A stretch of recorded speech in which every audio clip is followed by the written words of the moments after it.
Everything you need to know about Bola Tinubu, Nigeria's president. After ruling Nigeria for 8 years, from 2015 to 2023, Muhammadu Buhari's reign comes to an end and brings in a new reign under the leadership of Bola Tinubu. Buhari faced several challenges as president. In 2016, declining oil revenue led to Nigeria's first recession in more than 25 years.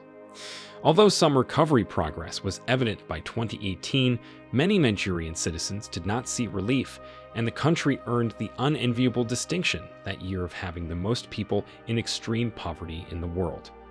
Many questioned whether Buhari was fit enough to serve as president, as he repeatedly left the country for medical treatment of an undisclosed ailment. In 2017, he was absent for several months. Buhari was re-elected, taking 56% of the vote. Abubakar, his nearest challenger, won 41%. He was inaugurated for his second term on May 29, 2019. Interesting, right? Do not forget to like and subscribe to support our channel. Early life and education. Tinubu is a Muslim. He is married to Olorimi Tinubu, the current senator of the Lagos Central Senatorial District. Tinubu's mother, Abibatu Mogaji, died on 15 June 2013 at the age of 96. On 31 October 2017, his son, Jide Tinubu, died in London. According to affidavits, Tinubu was born on 29 March 1952. His mother, Abibatu Mogaji, was a trader that later became the Iyaloja of Lagos State. He attended St. John's Primary School, Aroloya, Lagos, and Children's Home School in Ibadan. Tinubu then went to the United States in 1975, where he studied first at Richard J. Daley College in Chicago and then at Chicago State University. He graduated in 1979 with a Bachelor of Science degree in accounting. Disputes over his age, educational qualifications, and name emerged throughout his political career due to conflicting documents and statements from Tinubu himself. While there are unsubstantiated rumors that Tinubu was born with a different name to a different family in modern-day Osun State, the main controversy was sparked by discrepancies in certificates Tinubu submitted to the Independent National Electoral Commission. Documents submitted ahead of running for governor in 1999 falsely stated that Tinubu attended government college, Ibadan for secondary school, and Chicago State University records had his birth year as 1954, not 1952. In response, Tinubu claimed Tokunbo Afdikwemi, who was then a senator, accidentally falsified the 1999 submission, and the university had simply made an error. The controversy was reignited in 2022 when documentation submitted by Tinubu to INEC for the presidential election was released, revealing that he did not state the primary or secondary school he attended in contradiction with previous sworn forms and public statements. Occupation: accountant/politician. Tinubu spent his early life in southwestern Nigeria and later moved to the United States, where he studied accounting at Chicago State University. He returned to Nigeria in the early 1980s and was employed by Mobile Nigeria as an accountant before entering politics as a Lagos West senatorial candidate in 1992 under the banner of the Social Democratic Party. After dictator Sani Abacha dissolved the Senate in 1993, Tinubu became an activist campaigning for the return of democracy as a part of the National Democratic Coalition movement. Although he was forced into exile in 1994, Tinubu returned after Abacha's 1998 death, triggering the beginning of the transition to the Fourth Republic.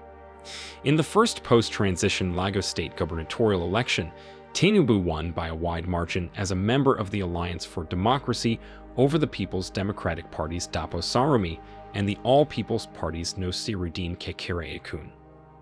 4 years later, he won re-election to a second term over the PDP's Funsho Williams by a reduced margin. Tinubu's 2 terms were marked by attempts at modernizing the city of Lagos and his feuds with the PDP-controlled federal government. After leaving office in 2007, he played a key role in the formation of the All Progressives Congress in 2013. Long and controversial, Tinubu's career has been plagued by accusations of corruption and questions about the veracity of his personal history. Early career and ties to drug trafficking. Tinubu worked for the American companies Arthur Andersen, Deloitte, and GTE Services Corporation. After returning to Nigeria in 1983, he joined Mobil Oil Nigeria and later became a company executive. During his time in the United States, Tinubu was noted for his suspiciously high income before being investigated by federal authorities. Eventually, his assets were frozen in 1993 as a result of a court case, asserting that the American government had probable cause to believe Tinubu's American bank accounts held the proceeds of heroin dealing. He settled with the government and forfeited about $460,000 later that year. Court documents and later reporting on the case showed he was a bagman for two Chicago heroin dealers in the early 1990s. Early political career. His political career began in 1992 when he joined the Social Democratic Party, where he was a member of the People's Front faction led by Shehu Musa Yar'Adua. He was elected to the Senate, representing the Lagos West constituency in the short-lived Nigerian Third Republic. After the results of the 12 June 1993 presidential elections were annulled, Tinubu became a founding member of the Pro-Democracy National Democratic Coalition, a group that mobilized support for the restoration of democracy and recognition of Moshood Abiola as the winner of the 12th June election. Following the seizure of power as military head of state of General Sani Abacha, he went into exile in 1994 and returned to the country in 1998 after the death of the military dictator, which ushered in the transition to the Fourth Nigerian Republic. In the run-up to the 1999 elections, Bola Tinubu was a protege of Alliance for Democracy, AD, leaders Abraham Adesanya and Adio Adebanjo.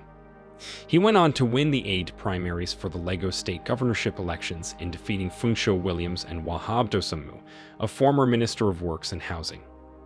In January 1999, he stood for the position of Governor of Lagos State on the AD ticket and was elected governor. Governor of Lagos State. After he assumed office in May 1999, Tinubu provided multiple housing units in Lagos for the poor. During the 8-year period of being in office, he made large investments in education in the state and also reduced the number of schools in the state by returning many schools to the already settled former owners. He also initiated new road construction, required to meet the needs of the fast-growing population of the state. Tinubu, alongside a new deputy governor, Femi Pedro, won re-election into office as governor in April 2003. All other states in the Southwest fell to the People's Democratic Party in those elections. He was involved in a struggle with the Olusegun Obasanjo-controlled federal government over whether Lagos State had the right to create new local council development areas, LCDAs, to meet the needs of its large population. The controversy led to the federal government seizing funds meant for local councils in the state. During the latter part of his term in office, he was engaged in continuous clashes with PDP powers, such as Adesayo Ogunlawe, a former Lagos State senator who had become Minister of Works, and Bada George, the Southwest chairman of the PDP. Relations between Tinubu and Deputy Governor Femi Pedro became increasingly tense after Pedro declared his intention to run for the gubernatorial elections. Pedro competed to become the AC candidate for governor in the 2007 elections, but withdrew his name on the eve of the party nomination. He defected to the Labour Party while still keeping his position as deputy governor. Tinubu's tenure as Lagos State Governor ended on 29 May 2007, when his successor Babatunde Fashola of the Action Congress took office. Post-governorship. In 2006, Tinubu attempted to persuade the then Vice President of Nigeria, Atiku Abubakar, to become the head of his party, the Action Congress, AC. Abubakar, who was a member of the People's Democratic Party, PDP, had recently fallen out with President Olusegun Obasanjo over Abubakar's ambition to succeed Obasanjo as president. Tinubu offered Abubakar the chance to switch parties and join the AC, offering him his party's presidential candidacy, with the condition that he, Tinubu, would be Atiku Abubakar's running mate. Atiku declined the proposition and, having switched to the AC, chose a running mate from the southeast, Senator Ben Obi.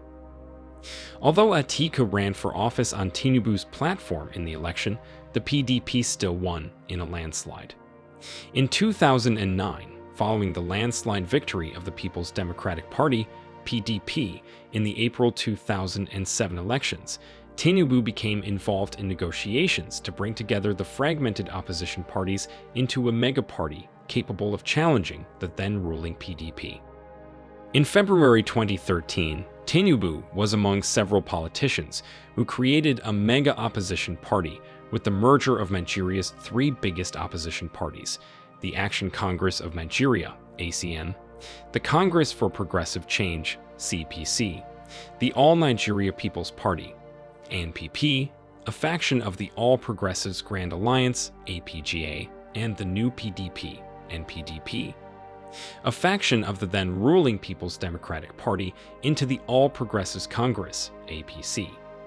In 2014, Tinubu supported the former military head of state General Muhammadu Buhari, leader of the CPC faction of the APC, who commanded widespread following in northern Nigeria and had previously contested in the 2003, 2007, and 2011 presidential elections as the CPC presidential candidate. Tinubu initially wanted to become Buhari's vice presidential candidate, but later conceded for Yemi Osibanjo, his ally and former Commissioner of Justice. In 2015, Buhari rode the APC to victory, ending the 16-year rule of the PDP and marking the first time an incumbent Nigerian president lost to an opposition candidate. Tinubu has gone on to play an important role in the Buhari administration, supporting government policies and holding on to the internal party reins, in lieu of his long-held rumored presidential aspiration. In 2019, he supported Buhari's re-election campaign, defeating the PDP candidate Atiku Abubakar. In 2020, following an internal party crisis that led to the removal of Tinubu's ally and party chairman Adams Oshiomhole, it is believed the move was to scuttle Tinubu's presidential prospects ahead of 2023. Chieftaincies. Tinubu holds two chieftaincies as Ashiwaja of Lagos and Jagaban of the Borga Kingdom in Niger State. President-elect of Nigeria. 2023 presidential campaign. On the 10th of January 2022, Tinubu made his formal announcement of candidacy for president. On the 8th of June 2022, Tinubu won the party convention vote of the ruling APC, scoring 1,271 to defeat Vice President Yemi Osibanjo and Rotimi Amaechi, who scored 235 and 316 respectively.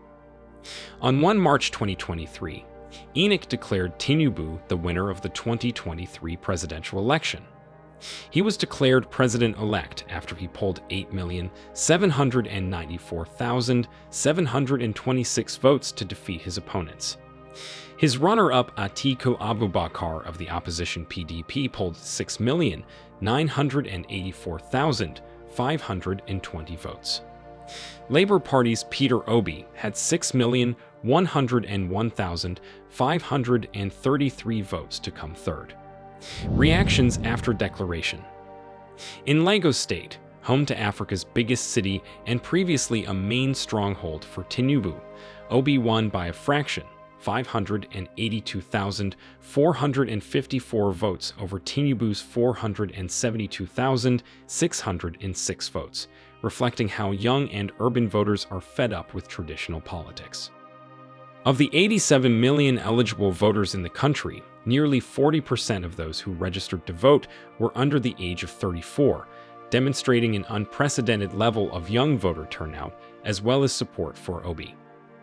On Tuesday, Bola Tinubu from the ruling All Progressives Congress Party was declared the winner. But the ex-governor of Lagos, the country's largest city, won with a slim margin against his opponents, Atiku Abubakar from the main opposition People's Democratic Party and Peter Obi from the smaller Labour Party, a third-party candidate who many younger Nigerians had pinned their hopes on.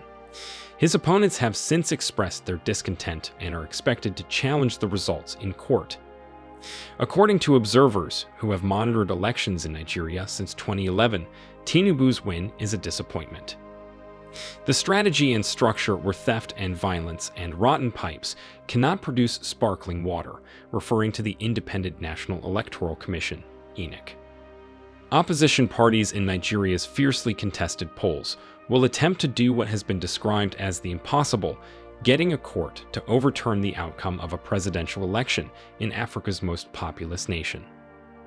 Peter Obi and Atiku Abubakar, the second and third place candidates in the tightest presidential election since the end of military rule in 1999, are heading to court to challenge the result that saw Bola Tinubu of the ruling party declared the winner with 37% of the vote. While Mr. Abubakar of the main opposition PDP called the result a rape of democracy after getting 29% of the vote, the Labour Party's Mr. Obi, who got 25%, told supporters they had been robbed of victory and vowed to prove it to Nigerians. But what evidence do they have, and what are their chances of overturning the result? All petitions challenging an election in Nigeria must be filed within 21 days of the announcement of the results, or they will not be considered. So Peter Obi and Atiku Abubakar will have to send their petitions to the Appeals Court Tribunal in the capital, Abuja, before 31 March. While this encourages the speedy commencement of a trial and may be straightforward in local elections, it might prove to be daunting to collect evidence from the more than 176,000 polling units or more than 8,000 area collation centers, where results were first received in the presidential poll. The way forward for Tinubu. From the onset, Tinubu will have to contend with challenges to his legitimacy, so he'll need to ensure an inclusive government and focus firmly on rebuilding national cohesion. Nigeria's current president, Muhammadu Buhari, congratulated his successor in a statement Wednesday, but said the election was not perfect. Of course, there will be areas that need work to bring further transparency and credibility to the voting procedure. However, none of the issues registered represents a challenge to the freeness and fairness of the elections, he said. Africa is well known by the world for bad government. Many questioned whether Buhari was fit enough to serve as president. Will a 71-year president be good enough to change that perception with an imprint of his leadership? Your thoughts are highly welcome in the comment section. Thanks for being around. Hope to see you in our next video.